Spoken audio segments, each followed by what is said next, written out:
सभापति महोदय, सभापति महोदय,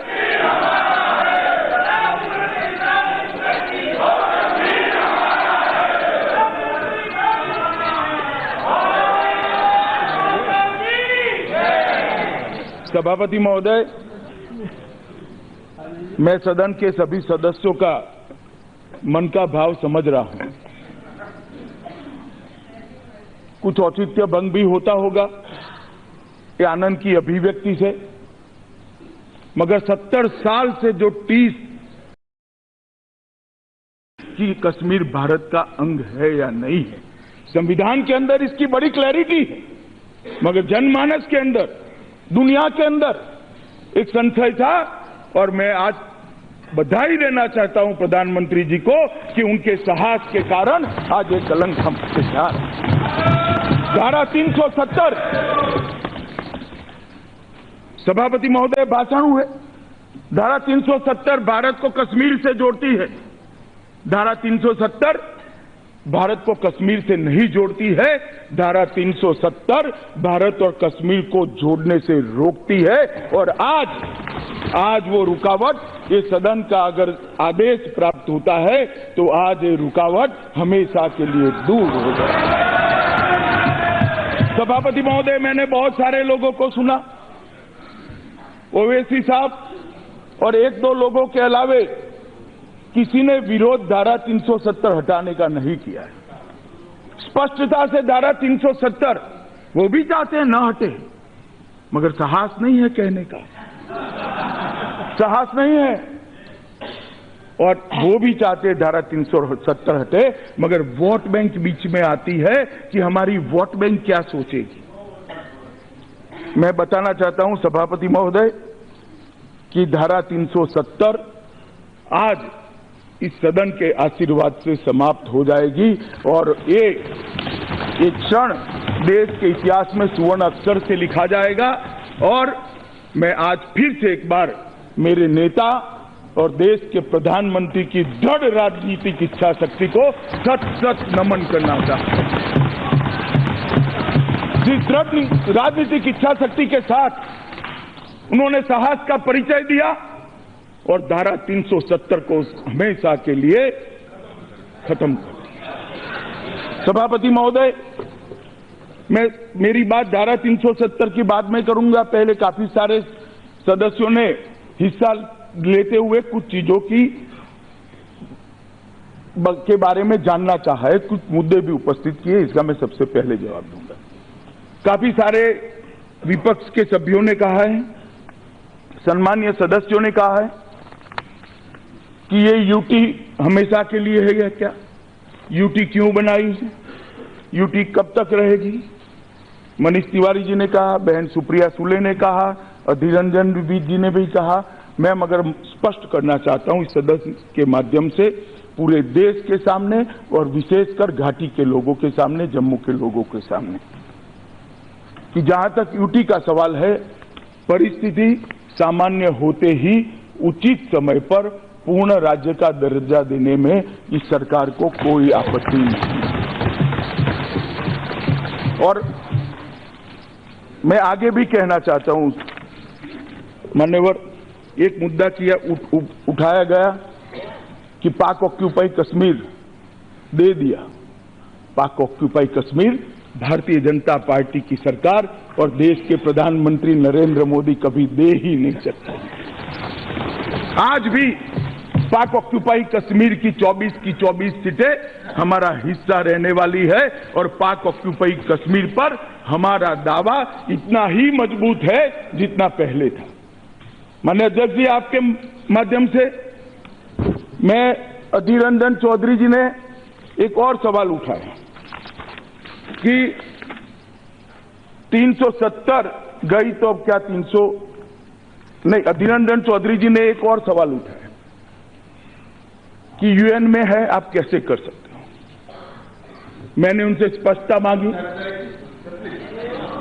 देखिए, मैंने ये कहा कि जम्मू कश्मीर 1948 से हुआ यूनाइटेड नेशंस की मॉनिटरिंग है या नहीं। एक रुकिए रुकिए रुकिए, एक मिनट कैसे ला सकते बोलने दीजिए प्लीज। आप तो गृह मंत्री, आपको सारे जानकारी है। मैंने ये कहा कि जम्मू कश्मीर को अभी तो बाइफर्केट कर दिया गया, यूनियन टेरिटरी बना दिया गया, तो ये स्थिति क्या होगा, इसके ऊपर आपका क्या विचार होगा। और ये भी मैंने कहा I want to be enlightened by you. ये और मैं और दूसरे आपको उठाया कि पीओके की स्टेटस क्या होगा, ये दो बात उठाए थे मैंने, क्योंकि पीओके के बारे में आपकी जो विधायक है इसमें कोई इसका जिक्र नहीं है। इसीलिए मैं सभापति महोदय, जो बिल लेकर मैं सदन के सामने उपस्थित हुआ हूं, इसमें पीओके और अक्साई चिन्ह दोनों का उल्लेख है और 1-1 इंच जमीन का उल्लेख है। जहां तक यूएन का सवाल है, सभापति महोदय, मैं थोड़ी इसके इतिहास में जाना चाहता हूं। 1 जनवरी 1948 में संयुक्त राष्ट्र के चार्टर के अनुच्छेद 35 में रेफरेंस किया गया। 20 जनवरी 1948 को संयुक्त राष्ट्र ने UN commission for India and Pakistan UNCIP को सेटअप किया और 13 अगस्त 1948 को UNCP के प्रस्ताव को भारत और पाकिस्तान दोनों ने स्वीकार कर लिया। मगर जब प्रस्ताव स्वीकार हुआ, उसमें प्रस्ताव का पहला और दूसरी 2 चीजें थी, 2 धाराएं थी और तीसरी धारा भी थी। दूसरी धारा, पहली धारा में क्या था कि कभी भी किसी भी देश की सेना किसी भी देश की सीमाओं का उल्लंघन नहीं करेगी। और जिस दिन 1965 के अंदर पाकिस्तान की सेनाओं ने हमारी सीमाओं का अतिक्रमण करा, उसी दिन ये प्रस्ताव खारिज हो गया था, क्योंकि 1 और 2 नहीं होता है तो 3 का सवाल ही नहीं आता है। इसलिए इसका कोई सवाल पैदा नहीं होता है, ना कोई बाधक है। एक गृह अपना सदन संपूर्ण अखत्यार रखता है जम्मू और कश्मीर के राज्य के डिवीजन। दूसरा, माननीय सभापति महोदय, दूसरा हुआ कि जब शिमला समझौता हुआ, इसको भी तत्कालीन प्रधानमंत्री जी ने इसको रिकॉर्ड पर लाया। श्रीमती इंदिरा जी उस वक्त प्रधानमंत्री थी और शिमला समझौते ने इस बात को दोहराया है। इसलिए यूएन का जहां तक मामला है, भारत की सीमाओं के अंदर कोई भी निर्णय लेने के लिए भारत के संसद के दोनों सदनों को पूरा संवैधानिक अखत्यार है, वो स्पष्ट हो गया। सभापति महोदय, मनीष जी ने बड़ा एक इतिहास का लंबा आरोपण यहां पर किया पृष्ठभूमि समझाने के लिए। वो इससे कोई डिस्प्यूट भी नहीं है, मगर एक सीमा पर आकर वो रुक गए इतिहास में। मैं उनको पूछना चाहता हूं कि आपने इतिहास तो कहा कि भारत ने अपनी सेनाएं भेजी, सेनाओं ने खदेड़ा घुसपैठियों को, और घुसपैठियों के स्वांग में जो पाकिस्तान की सेना के जवान थे, अधिकारी थे, उनको। मगर मैं एक छोटी सी बात पूछना चाहता हूं, जब हमारी सेना विजयी हो रही थी तब, और ये सारा यश दिया उन्होंने कि जवाहरलाल जी के नेतृत्व में सब हुआ, जवाहरलाल जी के कारण हुआ, और दैट इज व्हाई कश्मीर आज भारत का हिस्सा है। मगर सभापति महोदय, मैं उनको आपके माध्यम से कहना चाहता हूं कि सेना विजयी हो रही थी, सेना काफी पाकिस्तानी कबलाइयों के क्षेत्र में अधिकार में आए हुए हमारा हिस्सा जीत कर आई थी, तो अचानक एक तरफा शस्त्र विराम किसने कर दिया? किसने किया? मैं मनीष जी बताना चाहता हूं, वो भी जवाहरलाल नेहरू जी ने किया, और इसी के कारण आज पाक ऑक्यूपाई कश्मीर है। इसी के कारण पाक ऑक्यूपाई कश्मीर। अगर सेनाओं को छूट देते हमारा पूरा हिस्सा जीतने की, तो आज पाक ऑक्यूपाई कश्मीर पूरा का पूरा भारत का अधिकृत होता है। उन्होंने कहा कि ये किया वो किया। मैं पूछना चाहता हूं भाई,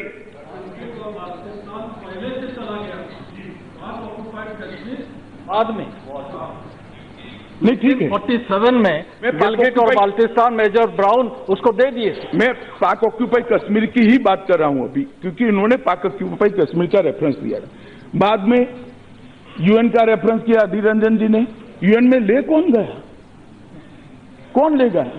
ढेर सारे दस्तावेज है साहब, देश के उप प्रधानमंत्री और गृह मंत्री को विश्वास में लिए बगैर आकाशवाणी के रूम में जाकर वायु प्रवचन कर दिया कि भारत इस मसले को 35 सेक्शन के अंदर ले। सेक्शन भी ठीक पसंद करते, शशि थरूर जी को मालूम है ना।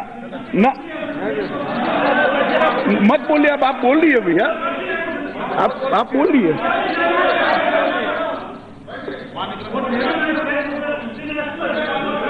आप बैठिए ना भाई,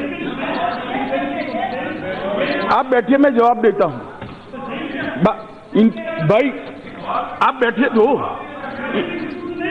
बैठिए ना, अब मैं बताता हूं। इंटरनेशनल सिचुएशन की तो आज दुहाई आपने भी दी है, मत करिए इंटरनेशनल सिचुएशन क्या होगी, मगर देश हित का जब मामला होता है हमने निर्णय हमारे देश की स्थिति समझने के लिए किया। माननीय अध्यक्ष जी, यूएन में कौन ले गया? यूएन के अंदर श्री जवाहरलाल नेहरू जी ही ले गए, ये भी इतिहास का मामला। इन्होंने कहा कि कश्मीर के लिए उनके बारे में ठीक नहीं सोचा जा रहा है। अब इतिहास में तो जो घटनाएं होगी इसी के आधार पर ही सोचा जाएगा। ये घटना के बारे में भी इतिहास कभी न कभी तय करेगा कि सच्ची है, ये ठीक है देश के लिए या नहीं है। मगर मुझे भरोसा है जब भी ये घटना का जिक्र होगा नरेंद्र मोदी जी को देश सालों सालों तक याद रखेगा। माननीय अध्यक्ष जी, उन्होंने कहा कि 371 का क्या करो, और बड़े वकील है साहब, मैं तो लॉ पढ़ा नहीं हूं। 371 और 370 के बीच का अंतर मैं आपके माध्यम से सदन को बताना चाहता हूं। 370 जम्मू कश्मीर राज्य के संबंध में अस्थायी उपबंध। अस्थायी शब्द बड़ा महत्वपूर्ण है, स्पेशल प्रोविजन, और ये टेम्पररी प्रोविजन है। दोनों के बीच का अंतर आप समझ लीजिए मान्यवर। और दोनों के बीच में और अंतर क्या है मैं समझाता हूं। मैंने कहा 370 से क्या हो रहा है। 370 से इस देश के कानून की रीच वहां नहीं पहुंचती, वहां के लोगों में अलगाववाद होता है, वहां की असेंबली के मंजूरी के अलावे कोई कानून देश की संसद का वहां नहीं पहुंचता है। और 371 क्या है? 371 मूल जो है महाराष्ट्र और गुजरात, विदर्भ, मराठावाड़, सौराष्ट्र, कच्छ के लिए विकास के बोर्डों की रचना करना। इसमें क्या आपत्ति है? क्यों भला हम उसको निकाल देंगे? 371A नागालैंड के नागाओं की धार्मिक और सामाजिक प्रथा, भूमि और संसाधनों के आधार आदि के स्वामित्व के लिए वो असेंबली निर्णय कर दे। 371B असम, राष्ट्रपति उत्तरी कच्छार, कार्बी, आंगलोंग और बोडोलैंड टेरिटोरियल जिलों जैसी जनजातीय क्षेत्रों के विधानसभाओं को विधानसभा की अन्य समिति के गठन में बाहुल्य देंगे। हम ये क्यों निकालेंगे? ये कहीं पर भी देश की एकता और अखंडता के लिए बाधक नहीं है। 370 का और 371 की कंपैरिजन कर आप देश की जनता को गुमराह करना चाहते हो, ऐसा नहीं हो पाएगा। देश की जनता सब समझती है 370 और 71 के बीच में अंतर क्या है। मान्यवर, इसी तरह से मणिपुर,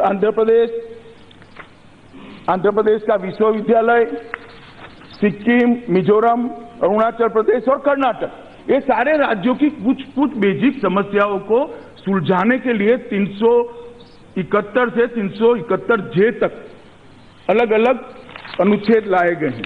मैं इतना ही कहना चाहता हूं मान्यवर कि 370 और 371 का कंपैरिजन हो नहीं सकता। और मैं स्पष्टता करना चाहता हूं, क्योंकि रिकॉर्ड पर कहा गया है कि 371 भी ये सरकार हटा लेगी तो नॉर्थ ईस्ट के राज्यों का क्या होगा। सिर्फ नॉर्थ ईस्ट नहीं, महाराष्ट्र, कर्नाटक, आंध्र और नॉर्थ ईस्ट के सारे राज्यों को मैं आश्वस्त करना चाहता हूं कि नरेंद्र मोदी सरकार की कोई मंशा 371 को हटाने की नहीं है। वो आश्वस्त रहे, किसी से गुमराह होने की जरूरत नहीं। माननीय अध्यक्ष महोदय, उन्होंने एक कहा कि 300 जो रास्ता हमने लिया है वो ठीक नहीं है। माननीय अध्यक्ष जी, मैं इतना ही कहना चाहता हूं कि इसी रास्ते पर आपने 2 बार 370 के अंदर संशोधन जवाहरलाल जी के समय में और बाद में इंदिरा जी के समय में किया।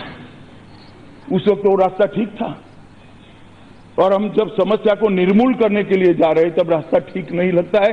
रास्ता तो ठीक है, रास्ता आपकी वोट बैंक के आड़े आता है, इसलिए आपको ठीक नहीं लगता है। माननीय अध्यक्ष महोदय, एक बहन सुप्रिया सुले ने काफी सारे सवाल उठाए कि अभी फोन नहीं लग रहे हैं, इतने सारे सुरक्षा बलों को वहां भेज दिया गया है, इंटरनेट नहीं चल रहा है। मैं उनको याद कराना चाहता हूं 89 से 95 तक ऐसा ये तो कुछ नहीं है। मसूदी साहब यहां पर उपस्थित है, क्या हुआ था घाटी के लोग जानते हैं, जम्मू के लोग जानते हैं। आतंकवाद इतना बड़ा कि सालों तक कर्फ्यू रखना पड़ा था। फोन छोड़िए, खाना पीना, ब्रेड बटर नहीं मिलता था। और ये तो हम इसलिए रखे हैं कि कोई अगर गुमराह कर वहां की कानून और व्यवस्था की परिस्थिति को ठीक बिगाड़ना चाहता है तो उसको मौका न मिले। बाकी कोई कारण नहीं है, कोई वहां ऐसी परिस्थिति नहीं है। और प्रिकॉशंस लेने से आप सरकार को कैसे रोक ले सकते हो? भाषण के टोन तो ऐसे थे कि आपके दबाव में आपका आकर हम सुरक्षा बलों को हटा ले और वहां पर कुछ घटनाएं हो। कुछ नहीं होगा, ना हम आपके दबाव में आएंगे, ना सुरक्षा बल हटेंगे, ना वहां पर कुछ होगा। इन्होंने कहा कि भाई इनसे चर्चा नहीं होती है। सुप्रिया बहन ने कहा अध्यक्ष जी की चर्चा नहीं होती। 70 साल तक चर्चा करते करते थक गए, 3 पीढ़ियां आ गई, मगर चर्चा का अंत नहीं आया। तब जाकर ये करना पड़ा है। कितनी चर्चा करे, किससे चर्चा करे? जो पाकिस्तान से प्रेरणा लेते हैं उनसे चर्चा करें, क्या चर्चा करें? हम हुर्रियत के साथ चर्चा करना नहीं चाहते। अब अगर घाटी के लोगों के मन में अगर कोई शंका है, घाटी के लोग हमारे हैं, हम सीने से लगाएंगे, उनको प्यार से रखेंगे, पूरा हिंदुस्तान उनको प्यार से रखेगा। अगर उनके मन में कोई आशंका है तो जरूर चर्चा करेंगे महोदय, हमें कोई आपत्ति नहीं है, चर्चा से कोई इनकार नहीं। मगर कुछ फैसले करने पड़ते हैं जब बहुत सारे ऐसे लोग अंदर आते हैं जो किसी के कंट्रोल में ही नहीं है। एक वेस्टेड इंटरेस्ट लेकर चर्चा के अंदर कूद पड़े होते हैं, तब चर्चा करने का माहौल भी बदलना पड़ता है, वक्त भी बदलना पड़ता है और तरीका भी बदलना पड़ता है।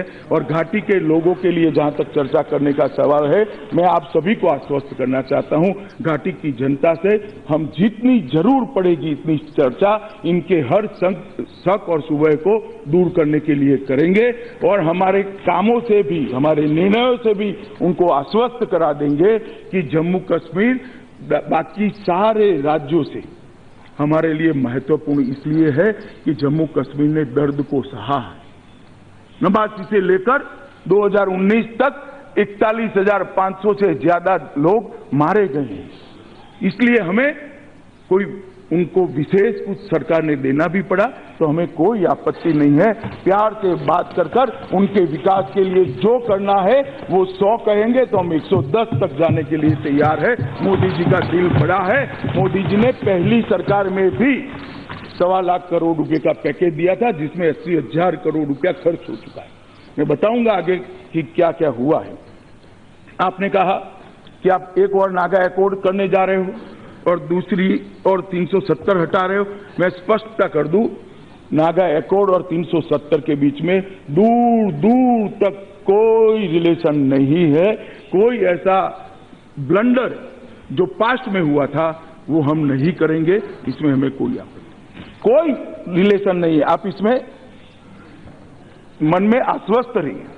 दूसरा, आपका एक स्टेटमेंट है बेकारी के कारण आतंकवाद बढ़ा। मैं इससे सहमत नहीं हूं। बेकारी, इकोनॉमी, ये हर राज्य की समस्या है। वहां आतंकवाद क्यों नहीं बढ़ा? सिर्फ जम्मू और कश्मीर में क्यों हुआ? क्योंकि वहां 370 का उपयोग कर पाकिस्तान ने एक अलगाववाद की भावना को खड़ा किया। अलगाववाद की भावना को पाकिस्तान को पेट्रोल डालने का मौका मिला और हमारे युवाओं ने गुमराह होकर हथियार उठा लिए। मान्यवर, इसका कोई लेन देन नहीं है, और अगर इकोनॉमी का भी लेन देन है तो मैं बाद में बताता हूं 370 इकोनॉमी के लिए भी कैसे बाधक है, वो मैं बाद में बताता हूं। उन्होंने कहा कि भाई राइट टू एजुकेशन, मैं बाद में इस पर आऊंगा। बालू साहब ने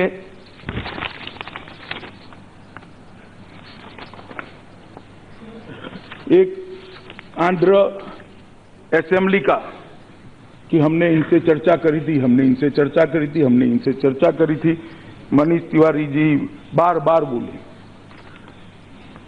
अध्यक्ष जी, मैं कहना चाहता हूं इस सदन के माध्यम से आंध्र और तेलंगाना दोनों राज्यों की जनता को और देश को भी चर्चा क्या करी, एक प्रस्ताव भेजा जो 2/3 बहुमत से आंध्र की सरकार ने रिजेक्ट कर दिया, आंध्र की असेंबली ने रिजेक्ट कर दिया, असेंबली और ऊपरी सदन दोनों ने रिजेक्ट कर दिया, मुख्यमंत्री ने इस्तीफा दे दिया, फिर भी आपने आंध्र का विभाजन करा। चर्चा क्या करी भाई, क्या चर्चा करी?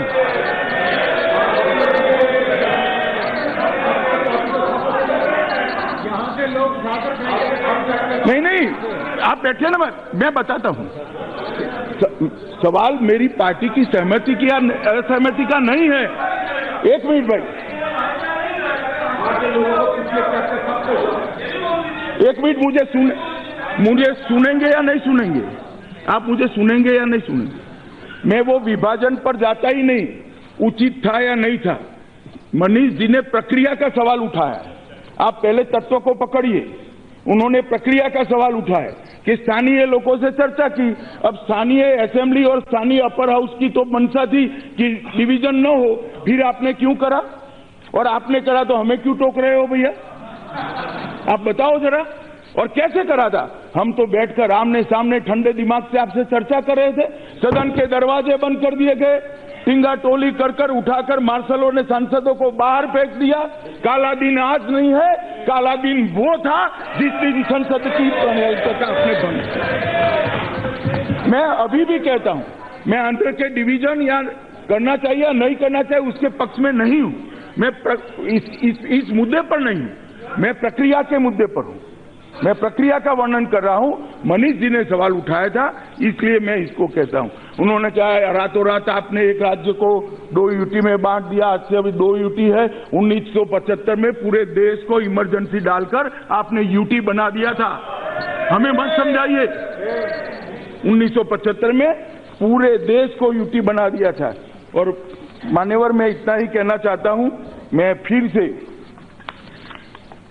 एक कहना चाहता हूं कि यूटी का जवाब, जहां तक सवाल है, लद्दाख यूटी, वो तो लद्दाख वालों की डिमांड जो आपने आज तक पूरी नहीं की थी। जहां तक जम्मू एंड कश्मीर का सवाल है, परिस्थिति वहां नॉर्मल होते ही उचित समय पर हम तुरंत उस पर पुनर्विचार करेंगे और निर्णय लेंगे। एक मिनट मैं बताता हूं। नेहरू जी ने कहा था कि ये टेम्पररी है और उचित समय आएगा तब हटाएंगे। 70 साल लगे, हमें 70 साल नहीं लगेंगे, इतना मैं जरूर कहूंगा।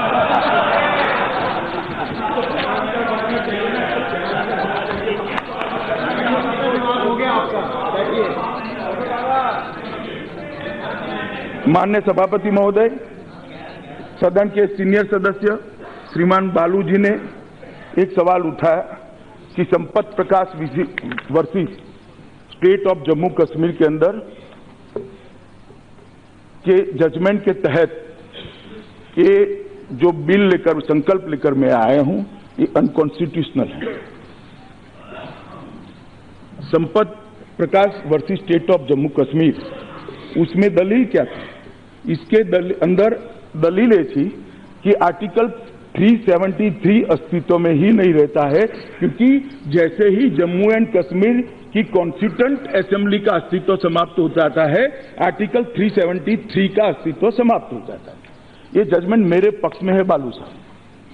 जो आप आर्ग्यू कर रहे हो ना, कॉन्स्टिट्यूएंट असेंबली है ही नहीं तो कैसे किया? हाँ, मैं बताता हूं। उसमें उसमें वही जजमेंट के पैरा 5 और 6, आप कमेंट्री पढ़ रहे थे, मैं पैरा 5 और 6 मेरे पास जजमेंट भी है, मैं ज्यादा समय नहीं लेना चाहिए, रिकॉर्ड पर रख दूंगा। पैरा 5 और 6 में सुप्रीम कोर्ट ऑफ इंडिया ने कहा कि संविधान खंडपीठ ने कहा कि आर्टिकल 373 समाप्त नहीं हुआ है।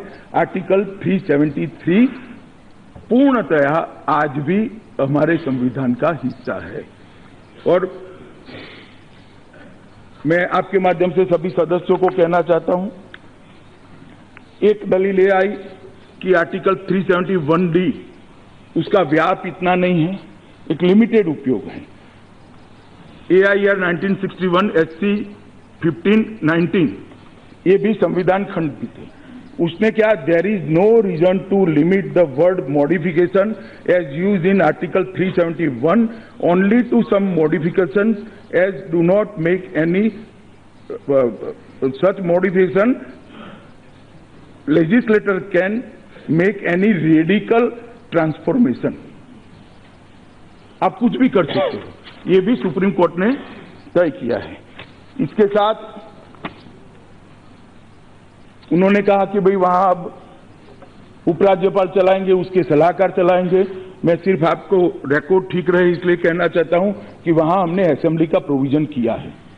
जम्मू और कश्मीर यूटी विथ असेंबली है, वहां विधायक भी होंगे, मुख्यमंत्री भी होंगे, जनप्रतिनिधि भी होंगे और उसका मंत्रिमंडल भी होगा जो जम्मू और कश्मीर का शासन है। इसलिए कोई एडवाइजर के आधार पर इतना बड़ा राज्य चलेगा, ये आपकी दलील के साथ मैं सहमत नहीं हूं। मसूदी साहब ने रेफरेंडम का मुद्दा उठाया। मसूदी साहब, रेफरेंडम तो तभी खत्म होगा जब पाकिस्तान ने 1965 के भारत की सीमाओं का अतिक्रमण करा। रेफरेंडम यूएन के अंदर अब है ही नहीं और यूएन ने भी इस बात को स्वीकार किया है। और अभी कह रहे हैं कि 72 घंटे से कर्फ्यू है। मैं मसूदी साहब को पूछना चाहता हूं कि एनसी की सरकारें थी और कांग्रेस के समय में जब टेररिज्म ऊपर ऊपर ऊपर जा रहा था, कितने घंटों का कर्फ्यू होता था? और अभी कोई वहां पर कानून और व्यवस्था की स्थिति बिगड़ी नहीं है मसूदी साहब, ये प्रिकॉशनरी है, परिस्थिति जन्य नहीं है। वहां स्थिति बिगड़ी इसलिए कर्फ्यू नहीं डाला है, स्थिति न बिगड़े इसके लिए कर्फ्यू डाला गया। ये दोनों में बड़ा अंतर होता है मसूदी साहब। आप तो जज रहे हो हाई कोर्ट, मुझे लगता था आपका जजमेंट आप कोर्ट करोगे मगर नहीं करा, क्योंकि आपको भी मालूम है कि ये जजमेंट खोखला है। मुझे लगता था कि आप कोर्ट करोगे, मैं थोड़ा पढ़ाई लिखाई कर आ जाया था, मगर अच्छा ही हुआ कि आपने कोर्ट नहीं किया। कुट्टी जी ने कहा कि आपका सांप्रदायिक एजेंडा है। साहब, मैं इस बात को सिरे से खारिज करना चाहता हूं। 370 कैसे सांप्रदायिक एजेंडा हो सकता है? क्या जम्मू कश्मीर में हिंदू नहीं रहते हैं? क्या जैन नहीं रहते हैं? बौद्ध नहीं रहते हैं? सिख नहीं रहते हैं?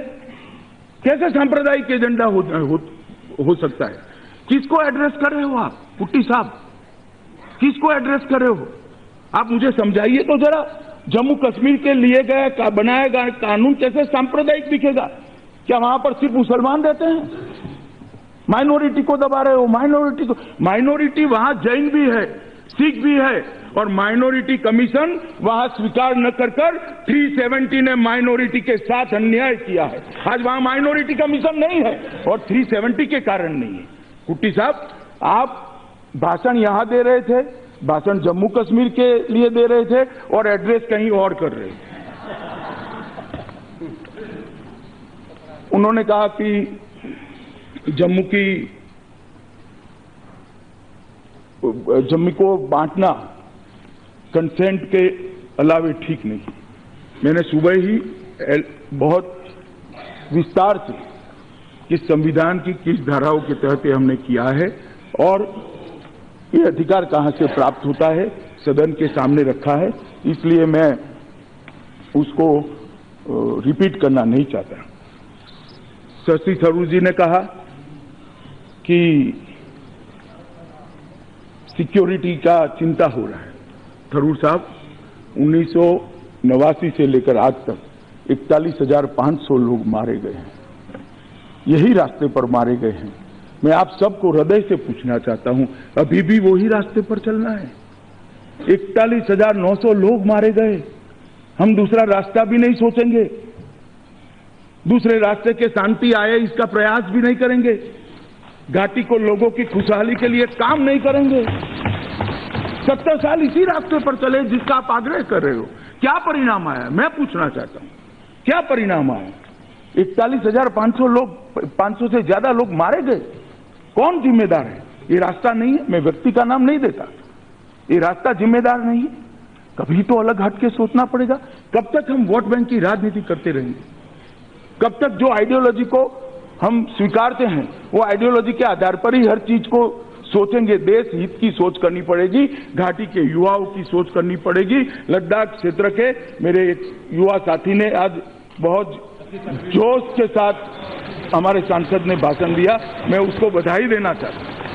सारे ऐतिहासिक तथ्य लद्दाख की जनता के इनके सामने रखा, सदन के सामने रखा, देश के सामने रखा। इनकी भावनाओं को हम नहीं सुनेंगे। कब तक अनसुना करेंगे? बहुत लंबे समय तक अनसुना नहीं कर पाएंगे। ओवैसी साहब ने कहा कि सदन ऐतिहासिक भूल करने जा रहे हैं। ओवैसी साहब ऐतिहासिक भूल करने नहीं जा रहे, ऐतिहासिक भूल को सुधारने जा रहे हैं। और इतिहास बताएगा कि भूल धारा 370 को डालना था या भूल धारा 370 को हटाना था। मुझे विश्वास है 5 साल के बाद जम्मू कश्मीर के अंदर प्रधानमंत्री जी के नेतृत्व में जो विकास होने वाला है वो देखकर घाटी की जनता भी कहेगी कि 370 का झुनझुना हमें जो पकड़ा दिया गया उसने हमारा बहुत अहित किया। उन्होंने भी नागा समझौते का रेफरेंस करा। उन्होंने कहा कि मैं मेरे आयरन फेस को बनाने के लिए सब एक्सरसाइज कर रहा हूं। मैं लोह पुरुष बनना नहीं चाहता। मेरा अस्तित्व एक छोटे से कार्यकर्ता का है और विनम्रता के साथ भारतीय जनता पार्टी के कार्यकर्ता का है। वो मुझे बहुत पसंद है और मेरी पार्टी की परंपरा है ऐसे फैसले व्यक्तित्व को बढ़ाने के लिए, पार्टी की वोट बैंक के लिए या पार्टी को चुनाव के अंदर फायदा हो इसलिए नहीं लेते हैं। ऐसे फैसले देश का भला किसमें है वो देखकर लेते। ऐसे फैसले देश की सुरक्षा किसमें है वो देख कर लिया जाता है। ऐसे फैसले घाटी की जनता की भलाई किसमें है वो देख कर लिए जाते हैं। और मैं सदन को आश्वस्त करना चाहता हूं मान्यवर कि ये सारे फैसले जो आज मैं लेकर सदन के सामने आया हूं वो घाटी की जनता की भलाई के लिए। आज पूरे दिन धारा 370 और 35A पर चर्चा चलती रही मान्यवर, मगर किसी ने ये नहीं बताया कि धारा 370 से फायदा क्या होगा। अगर धारा 370 चालू रखनी है तो क्यों रखनी है तो बताते, तो घाटी को भी मालूम पड़ता कि भाई धारा 370 से हमें प्राप्त क्या होगा। मैंने धैर्यपूर्वक एक एक शब्द सुना है, सबके भाषण सुने, किसी की भी आर्ग्यूमेंट में ये नहीं आया कि धारा 370 कैसे कश्मीर का कल्याण कर सकती है, कैसे घाटी के लोगों का कल्याण कर सकती है, कैसे लद्दाख और जम्मू का कल्याण कर सकती है, क्योंकि कर ही नहीं सकती तो आर्ग्यूमेंट कैसे आएंगे। मगर मैं हटाने आया हूं, हटाने का प्रस्ताव लेकर आया तो मैं बताता हूं धारा 370 जम्मू और कश्मीर के विकास के लिए कैसे बाधक। मान्यवर, धारा 370 जम्मू के लोकतंत्र के लिए बाधक है, जम्मू की गरीबी को बढ़ाने वाली है, जम्मू और कश्मीर के पर्यटन को रोकने वाली है, जम्मू और कश्मीर और लद्दाख के विकास को रोकने वाली है, जम्मू कश्मीर और लद्दाख के लोगों को आरोग्य की सुविधाओं से दूर रखने वाली है, जम्मू कश्मीर और लद्दाख के लोगों को शिक्षा से दूर रखने वाली है। ये धारा 370 महिला विरोधी है, ये धारा 370 दलित विरोधी है, ये धारा 370 आदिवासी विरोधी है और ये धारा 370 आतंकवाद का खाद और पानी दोनों है, जिससे कश्मीर की भूमि पर आतंकवाद का वृक्ष है। मान्यवर, धारा 370 से क्या होता है? इस देश के कानून जम्मू कश्मीर में जाते हुए धारा 370 रोकती है।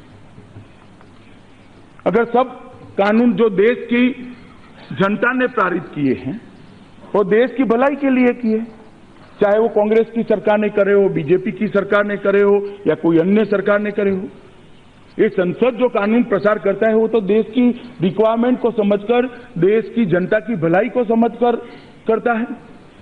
क्यों धारा 370 का उपयोग कर जम्मू कश्मीर के सियासतदानों ने, ये 3 परिवारों के लोगों ने साहब इतने सारे कानून स्वीकार नहीं किए। और कोई छोटी सूची नहीं है, 9 संविधान सुधार के साथ 106 कानूनों को जम्मू कश्मीर के अंदर आज हम लागू नहीं कर पाए हैं। वहां उसका अख्तियार नहीं है कानूनों का मान्यवर। और कानून कैसे हैं? बाल विवाह का कानून, भला छोटी बच्ची के साथ कोई शादी नहीं कर सकता, ये कैसे जम्मू कश्मीर के विरोधी कानून है? मान्यवर, देश भर के अंदर शादी की उम्र तय हो गई, जम्मू कश्मीर के अंदर नहीं है। कितनी भी छोटी बच्ची हो, इससे आप शादी कर सकते हो। ये किस जमाने के में जम्मू कश्मीर को हम डाल रहे हैं? जो धारा 370 को जो रखना चाहते हैं, वो जवाब देना पड़ेगा देश की जनता को कि बाल विवाह का आप समर्थन करें, बाल विवाह का समर्थन। मान्यवर,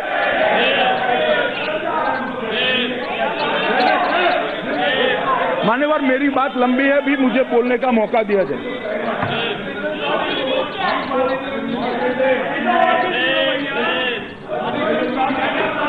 मान्यवर,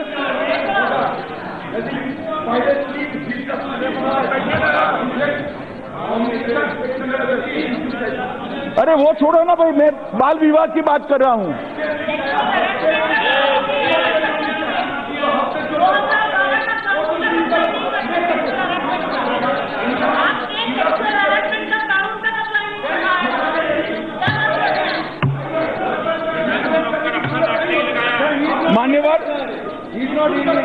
मान्यवर, मुझे बोलने देना चाहिए, मैंने सबको धैर्य से सुना है। मान्यवर, रविशंकर जी प्लीज। मान्यवर, दूसरा कानून, नेशनल कमीशन फॉर माइनॉरिटी, क्यों नहीं पहुंचाना वहां सिख रहते हैं, जैन भाई रहते हैं, लद्दाख पूरा बौद्ध धर्म मतावलंबियों से भरा हुआ है, क्यों ये माइनॉरिटी कमीशन नहीं बनाना? मान्यवर, दूसरा कानून,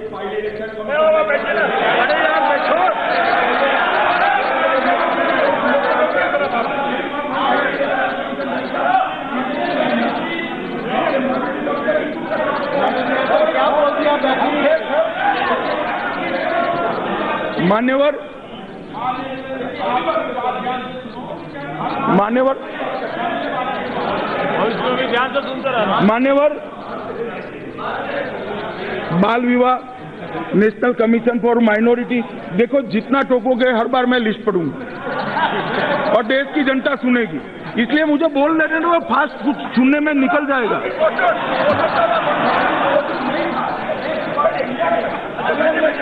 मगर हम सब ले रहे हैं अब हम सब ले रहे हैं।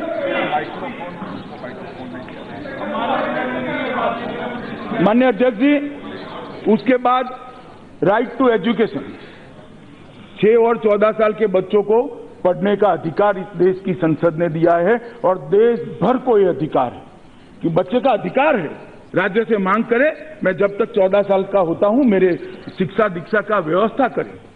मसूदी साहब बता रहे थे कि वहां स्कूलें हैं, अच्छा काम कर रही है।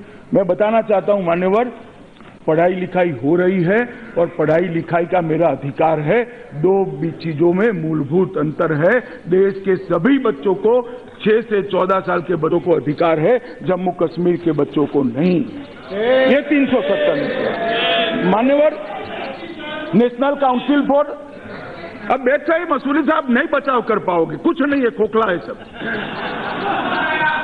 मान्यवर, national council for teacher education, अब मैं पूछना चाहता हूं जो 370 बचाना चाहते हैं, टीचरों को ढंग से बच्चे को कैसे पढ़ाना चाहिए, वो करना चाहिए या नहीं करना चाहिए? इसमें क्या आपत्ति थी, क्यों नहीं स्वीकार करा? ये 370 रोक कर बैठी है मान्यवर। इसके बाद में लैंड एक्विजिशन लैंड, वो भी स्वीकार नहीं हुआ। मल्टीपल डिसेबिलिटी एक्ट, दिव्यांगों के लिए और बाकी सारी व्यवस्थाओं के लिए एक कानून बना, मगर वहां पर नहीं स्वीकार किया। बूढ़ों के लिए बनाया हमने, जो वरिष्ठ नागरिक है, maintenance and welfare of parents act बनाया, उसको भी स्वीकार नहीं किया मान्यवर। और इसमें किसकी बुराई थी, कोई बता दे मुझे। ये धारा 370 ने क्या किया? कभी डेप्थ में गए हो? डेप्थ में गए हो? मान्यवर में जो कटार लिखते हैं उनको भी सदन के माध्यम से कहना चाहता हूं, कभी इसके परिणामों के बारे में विचार किया है कि हमने क्या गत कर दी है घाटी की, जम्मू कश्मीर के नागरिकों की? कितने सारे अधिकारों से उनको वंचित रखा है। मान्यवर सीनियर सिटीजन एक्ट मैंने कह दिया, डिलिमिटेशन, देश भर में डिलिमिटेशन हुआ, जम्मू कश्मीर में डिलिमिटेशन नहीं होगा। कितनी भी कॉन्स्टिट्यूंसी में आबादी बढ़ जाए, आप एक ही जनप्रतिनिधि मिलेगा। क्यों बोला? देश भर में बढ़ती आबादी के अनुपात में जनप्रतिनिधि मिले, क्षेत्र का बंटवारा हुआ। जम्मू कश्मीर में क्यों नहीं हो रहा है? क्योंकि मेरी वोट बैंक हट हो रही है। अब ऐसा नहीं चलेगा मान्यवर, अब ऐसा नहीं चलेगा। एक कलम हटते ही वहां पर सब धाराएं लागू हो गई। मान्यवर, इसके बाद में विसल ब्रोअर प्रोटेक्शन एक्ट आया। कहीं पर भी भ्रष्टाचार होता है तो कोई व्यक्ति अगर उसकी सूचना तंत्र को देता है तो उसको प्रोटेक्शन देना चाहिए। यहां कांग्रेस पार्टी बड़े जोर जोर से इसकी प्रशंसा करती थी, मगर वहां नहीं चाहिए। क्यों? क्योंकि वहां 3 परिवारों का शासन है, भ्रष्टाचार पनपता रहे, हमें कोई आंच नहीं आनी चाहिए। और मान्यवर, मैं बताना चाहता हूं आपके माध्यम से, इस सदन के माध्यम से देश की जनता को कि चिंता 370 की नहीं है। वहां पर anti corruption bureau Modi ji के शासन के अंदर, राष्ट्रपति शासन के अंदर शुरू हुआ और कुछ फाइलें खुली हैं, इसकी चिंता है। इसके कारण 370 के लिए हो हल्ला हो रहा है। जम्मू कश्मीर बैंक में जैसे ही एडमिनिस्ट्रेटर आया, चेहरे पर पसीने आने लगे, ठंड में पसीने आने लगे। क्यों बोला? हमें कोई चिंता नहीं है, हम पक्ष में रहते हैं, विपक्ष में रहते हैं, एसीबी देश में हर जगह पे है। मान्यवर, नेशनल कमीशन फॉर सफाई कर्मचारी देश में सब जगह है। वहां के वाल्मीकि भाइयों के लिए, सफाई कर्मचारी के लिए एक कमीशन हम नहीं बनाया, नहीं स्वीकार किया। क्यों? कारण क्या? कारण एक ही है कि जो चलता है वो चलने दो, हम धारा 370 का प्रोटेक्शन हमें है। मगर आज ये प्रोटेक्शन चले जाने वाला है। सभी सफाई कर्मचारियों को देश के समान न्याय मिलेगा। मान्यवर, ट्राइबल्स के लिए रिजर्वेशन, दलितों के लिए रिजर्वेशन, मैं पॉलिटिकल रिजर्वेशन की बात कर रहा हूं, वहां नहीं मिलता। मैं पूछना चाहता हूं, कांग्रेस पार्टी जो 370 को बचाना चाहती है, दलित और ट्राइबल रिजर्वेशन का आप विरोध कर रहे हो क्या? देश भर के अंदर दलित और ट्राइबल भाइयों को रिजर्वेशन मिल रहा है, क्यों नहीं मिल रहा है जम्मू कश्मीर के अंदर? मिलना चाहिए, नहीं मिलना चाहिए? जो 370 की एडवोकेसी करते हैं उनको मैं कहना चाहता हूं कि आप किसके पक्ष में खड़े हो? मान्यवर, इसी प्रकार अनुसूचित जाति जनजाति प्रिवेंशन एक्ट की तरह ही the scheduled tribe and other traditional foresters act जो बना है, जो वन के अंदर काम करते हैं, इनके प्रोटेक्शन के लिए भारत सरकार ने एक्ट बनाया है सर। उनके आरोग्य के लिए, उनको उचित उनके श्रम का पारितोषिक मिले, इसके लिए। मगर वो एक्ट भी वहां नहीं। मेरे गुर्जर भाई पहाड़ियों पर घूमते रहते हैं, उनको कोई फायदा नहीं मिलता है। धारा 370 बचाने वाले वो भी कर रहे हैं, वो जरा याद रखिए। जनता को हिसाब देना पड़ेगा, हिसाब देना पड़ेगा। यहां तो मैंडेट के आधार पर बोलते हो, जब जनता में जाओगे तब ये जनता सब हिसाब मांगने वाली है मान्यवर।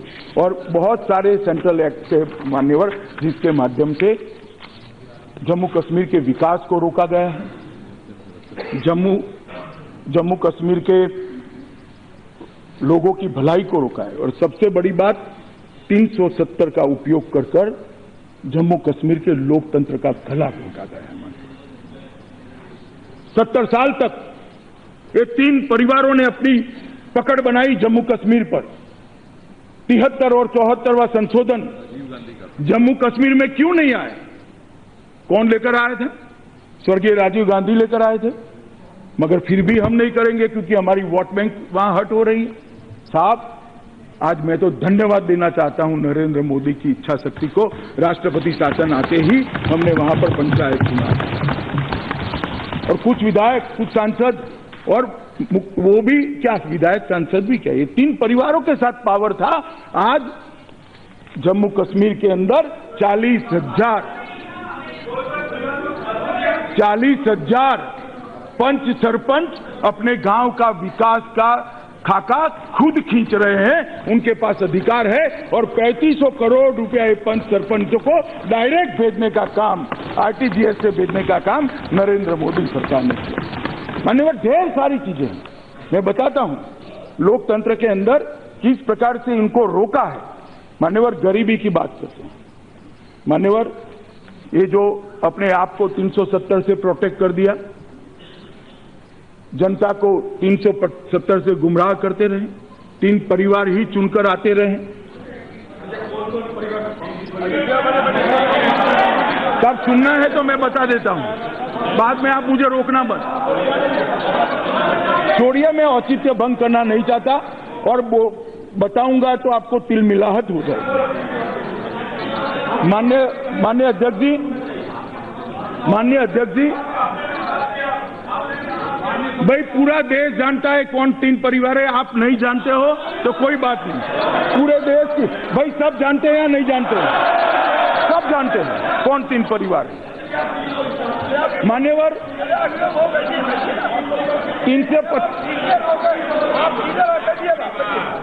370 और 35 से जम्मू कश्मीर के अंदर भ्रष्टाचार हुआ।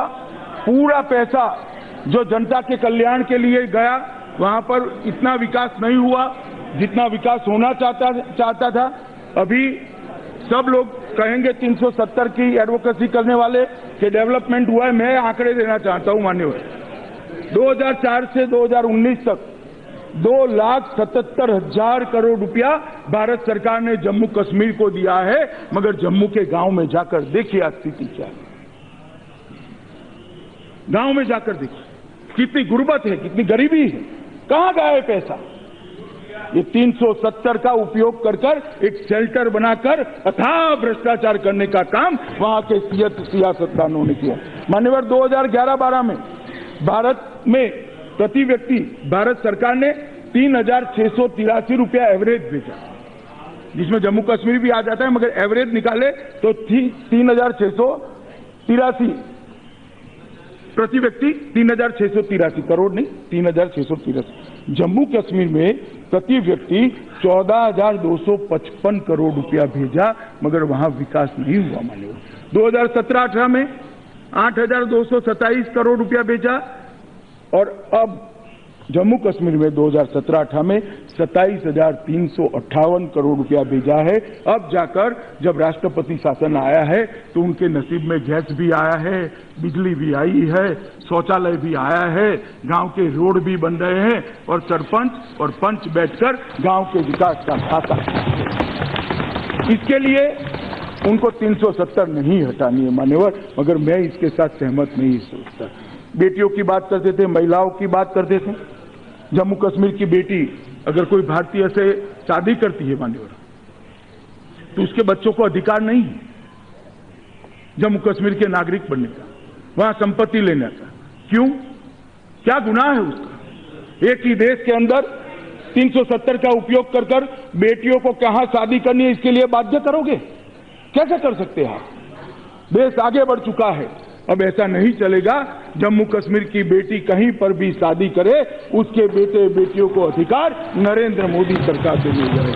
मान्यवर, आतंकवाद को एक अलग फिलॉसफी से देखने वाले लोगों ने आतंकवाद को बढ़ोतरी करी। बहन सुप्रिया बहन मेरी बात से सहमत नहीं होगी, उन्होंने एक अलग थियरी रजू करी कि आतंकवाद का मूल गरीबी में है।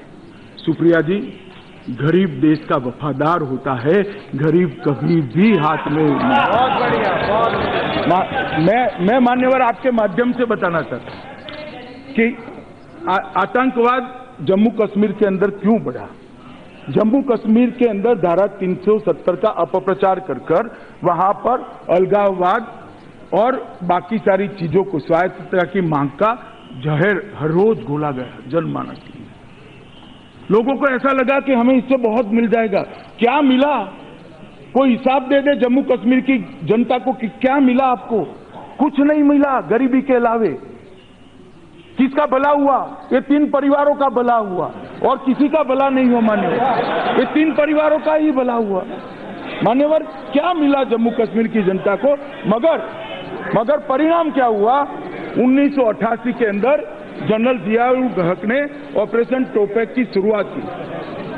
जरा सुनिए भाई, जनता को जवाब देने में काम में आएगा।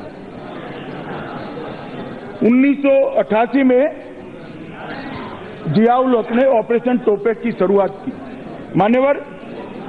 3 युद्ध हारने के बाद पाकिस्तान ने सीधा युद्ध करना बंद कर परोक्ष रूप से युद्ध लड़ने की शुरुआत की। वो दस्तावेज के अंदर धारा 370 और 35A का जिक्र है। और जिक्र क्या है कि धारा 370 और 35A ऐसी है जिसके कारण अलगाववाद खड़ा करे तो जम्मू कश्मीर का युवा देश को, हमारे देश को, जम्मू कश्मीर को अस्थिर कर सकता है। और मान्यवर, इसका उदाहरण है कि पाकिस्तान पाक प्रेरित आतंकवादी संगठन तो चाहते हैं देश भर के अंदर आतंकवाद पनपे, बढ़े, फले, फूले। क्यों नहीं बाकी राज्यों में पला बढ़ा? वहां क्यों पड़ा? क्योंकि वहां अलगाववाद का मूल 370 के अंदर जनता के बीच में आरोपित करने का काम पाकिस्तान ने किया। इसको खाद और पानी देने का काम किया और 88 से आतंकवाद का एक बहुत बड़ा वहां पर तांडव शुरू हुआ और 89 से लेकर आज तक 41,000 लोग मारे गए हैं मान्यवर। आज भी लड़ाई का अंत नहीं है। हम स्पष्ट संदेश देना चाहते हैं मान्यवर कि 370 से जम्मू कश्मीर का और विशेषकर घाटी के युवाओं का भला नहीं हुआ है। आतंकवाद के रास्ते पर जो युवा गए सबको, मैं तो जिनके मन में अलगाववाद की भी भावना है या 370 के लिए भी जो लोग सोचते हैं कि हमारा कुछ छिन गया, मैं सबको विनम्र भाव से कहना चाहता हूं ये सदन का उपयोग कर कि आप हिसाब किताब तो करिए कि आपको 370 से क्या मिला। रोटी मिली, शिक्षा मिली, सुख सुविधा रोजगारी मिली, आरोग्य मिला। क्या मिला 370 से? क्यों झुनझुना पकड़े हुए हो? 370 ने हमेशा जम्मू कश्मीर को भारत के खिलाफ पाकिस्तान को उकसाने का मौका दिया और इसी के कारण आतंकवाद इतना बढ़ा मान्यवर और 40,000 से ज्यादा लोग मारे गए। कौन जिम्मेदार है वो? आज उसके मूल में हम घा करने चाहिए। हमें चेता रहे थे कि इतिहास, इसका क्या इतिहास कैसे लिखा जाएगा, इसकी चिंता करिए। मुझे मालूम नहीं है इतिहास कैसे लिखा जाएगा। मैं कोई भविष्यवेत्ता नहीं हूं, कोई ज्योतिषी नहीं हूं, मगर इतना मालूम है कि 370 का इतिहास लिखा गया है कि 370 के कारण जम्मू और कश्मीर के अंदर इतना आतंकवाद फैला है, 35A के कारण इतना आतंकवाद फैला है और 41,000 लोग मारे गए हैं। और मैं मानता हूं कि ये जो 370 है वो जाने से धीरे धीरे हम घाटी के सभी लोगों को अपने नजदीक ला पाएंगे। उनके मन के अंदर एक नई आशा, नया उमंग, वहां पर जो विकास होगा। मान्यवर, गरीबी कैसे बढ़ी? देश भर में आजादी के अंदर भूमि की कीमत जो थी उसमें कई गुना, सैकड़ों गुना बढ़ोतरी हुई, मगर जम्मू कश्मीर में नहीं हुई क्योंकि खरीदारों को आपने लिमिटेड कर दिया। खरीदने वाला भी गरीब, बेचने वाला भी गरीब। कैसे करेंगे? देश भर के अंदर जमीनों की कीमत की वृद्धि, भूमि की कीमत की वृद्धि जम्मू कश्मीर के अंदर नहीं हुई। जब ये 370 हटेगी वहां पर इंडस्ट्री जाएगी, वहां पर शिक्षा संस्थाएं जाएगी, वहां आरोग्य की संस्थाएं जाएगी, इंडस्ट्री जाएगी, रोजगार मिलेगा और रोजगार मिलेगा तो गरीबी हटेगी, उनकी भूमि की वैल्यू बढ़ेगी। और ये कह रहे हैं कि क्या होगा जम्मू कश्मीर का? सुप्रिया बेन चिंता करी थी वहां के पर्यावरण की, वहां की खूबसूरती की। पर्यावरण और खूबसूरती के लिए देश भर में कानून बने हैं सुप्रिया बेन, और 370 हटते ही वो सारे कानून वहां इंप्लीमेंट हो गए। और वही कानून के तहत मान्यवर वहां का पर्यावरण भी अच्छा रहेगा और खूबसूरती भी अच्छी रहेगी। मैं बताना चाहता हूं कि जम्मू कश्मीर पृथ्वी का स्वर्ग था, है और रहेगा। इसको जरा भी हम डिस्टर्ब नहीं करेंगे। मान्यवर 370 पर कई बार चर्चा हुई, ये सदन में भी हुई, कई सदस्यों ने उसका, डॉक्टर जितेंद्र सिंह जी ने, मंत्री जी ने इंटरव्यू करते वक्त इसका उल्लेख भी करा। 370 पर जब चर्चा हुई तब मधुलिमय, राम मनोहर लोहिया, इंदर मल्होत्रा, श्री समनानी, अब्दुल गनी जो कांग्रेस के संसद सदस्य थे, गोपाल दत्त मेंगी, श्यामलाल सराफ, अटल जी तो थे ही थे, ये अटल जी का दावा दे रहे थे कि भाई अटल जी की कश्मीर पर, अटल जी पूरा जीवन 370 के खिलाफ लड़े हैं और अपने जीवन में 4.5 महीना 370 के खिलाफत करते हुए, सत्याग्रह करते हुए जेल में रहे, वो जेल में रहे। और अटल जी की जब सरकार बनी तब भी कहा था मेरे पास फ्रैक्चर मैंडेट है, मैं धारा 370 को नहीं हटाऊंगा। और देखिए विधाता की विधि का कमाल, देखिए अटल जी की ही पार्टी के नरेंद्र मोदी जी को पूर्ण बहुमत मिला और आज 370। मान्यवर, सेक्युलरिज्म की जो बात करते हैं, मैं उनको पूछना चाहता हूं, क्या मधुलिमय सेक्युलर नहीं थे? मैं अखिलेश जी को पूछना चाहता हूं, क्या लोहिया जी सेक्युलर नहीं थे? क्या कहेंगे आप लोहिया जी के लिए?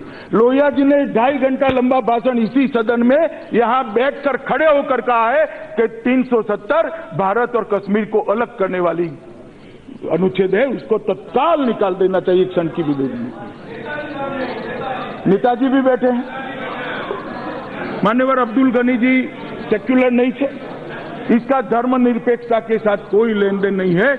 जम्मू कश्मीर और लद्दाख के अंदर सभी धर्मों के बासिंदे बसते हैं और ये सभी को ये लागू पड़ने वाला है, किसी एक धर्म विशेष के लिए नहीं है। मैं दूसरा उदाहरण देना चाहता हूं मान्यवर, पार्टीशन हुआ, पार्टीशन होने के बाद पाकिस्तान से ढेर सारे शरणार्थी यहां हैं, कच्छ में भी आए, हमारे यहाँ गुजरात में भी आए, पंजाब में भी आए, दिल्ली में भी ढेर सारे शरणार्थी बसे जो पाकिस्तान से आए। मैं 2 शरणार्थियों का नाम बोलना चाहता हूं, डॉक्टर मनमोहन सिंह और इंदर कुमार गुजराल। 2 जम्मू कश्मीर नहीं गए, पंजाब गए, तो आज वो देश के प्रधानमंत्री बन पाए। जो जम्मू कश्मीर गए हैं उनको वोटिंग राइट भी नहीं है। अडवाणी जी पहले आ गए थे, अडवाणी जी भी पहले आ गए थे, मगर वो भी आए होते और जम्मू कश्मीर न गए होते तो उनको चुनाव लड़ने का अधिकार मिलता ही मिलता। आज ये दो हमारे देश के बड़े नेता, पूर्व प्रधानमंत्री बने क्योंकि वो जम्मू कश्मीर नहीं गए थे मान्यवर, वो पंजाब गए थे। और जम्मू कश्मीर में जो गए वो काउंसिलर भी नहीं बन पाए क्योंकि उनको वोट का अधिकार नहीं। ह्यूमन राइट की बात करने वालों को मैं पूछना चाहता हूं, इतने साल से 20 लाख से ज्यादा लोगों को वोट का अधिकार नहीं मिला है, उनका ह्यूमन राइट नहीं है क्या? ह्यूमन राइट की बात करने वालों को मैं पूछना चाहता हूं, सारा सूफी संप्रदाय उखाड़कर जम्मू कश्मीर से फेंक दिया, इस सूफी संप्रदाय का कोई ह्यूमन राइट नहीं था? लाखों कश्मीरी पंडित अपना घर छोड़कर निकल गए, उनका ह्यूमन राइट नहीं था क्या? 370 कौन सा ह्यूमन राइट की खेल खवा है? माननीय अध्यक्ष जी, मैं इतना ही कहना चाहता हूं, जो 370 का समर्थन करते हैं वो दलित विरोधी है, ट्राइबल विरोधी है, महिला विरोधी है, विकास विरोधी है, शिक्षा विरोधी है, और जो 370 का समर्थन करते हैं वो आतंकवाद, गरीबी, शोषण और अशिक्षा का समर्थन करते हैं। मैं और मेरे नेता नरेंद्र मोदी की सरकार इसका समर्थन नहीं कर सकती। मैं सदन को कहना चाहता हूं कि आइए फिर से एक बार सोचें, बहुत चल दिए वो रास्ते पर, वो रास्ता हमारे लिए मुबारक नहीं है। वो रास्ते पर 40,000 लोग जान गंवा बैठे, 41,000 लोग जान गंवा बैठे। वो रास्ता छोड़े, मोदी जी और ये सरकार जो नया रास्ता लेकर आई है इसके रास्ते पर आगे बढ़े और घाटी, लद्दाख और जम्मू तीनों की जनता को आजादी के बाद जैसे सब प्रदेश के अंदर विकास हुआ है, सब प्रदेश के अंदर संपत्ति बढ़ी है, उनको भी वो अधिकार दे और साथ अर्थ में भारत के साथ जुड़ने का मौका दे। माननीय अधीर रंजन जी प्लीज। सर ये 1 सेकंड के लिए, सर 1 मिनट, सर ये हमारे पार्टी की तरफ से सर सर जब इंस्ट्रूमेंट ऑफ एक्सेशन हुई थी सर, उस समय डिफेंस, एक्सटर्नल अफेयर्स और टेलीकम्युनिकेशन ये छोड़ के सारे चीज पे सूबों की सरकार की अधिकार था। लेकिन केंद्र की सरकार धीरे धीरे मान लीजिए कि 90% अधिकार केंद्र की कब्जे में ले लिया।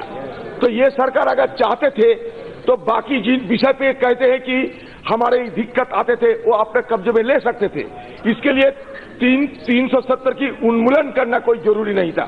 दूसरी बात, मैं प्रधानमंत्री है, प्रधानमंत्री जी प्रधानमंत्री जी का एक बात कहना चाहता हूँ। प्रधानमंत्री जी है, इसलिए प्रधानमंत्री जी लाल किला से आपने कहा था कि मैं कश्मीरियों को गोली से नहीं गले से लगाऊंगा। तो देखिए आज कश्मीर में एक कंसंट्रेशन कैंप हो गया जहां कोई लोग बाहर के लोग गोली नहीं लगी, वहां पे मानसिक में बैठ जाएंगे। ये प्रधानमंत्री जी के छवि का धूमिल करते, ये मैं जरूर कहूंगा। माननीय गृहमंत्री जी, प्रधानमंत्री जी आप खड़ा होइए, कुछ बोलिए, आपसे हम माननीय अध्यक्ष जी, माननीय गृहमंत्री ने सारगर्भित जवाब दे दिया। प्लीज माननीय, मैंने आपको मौका दिया, प्लीज।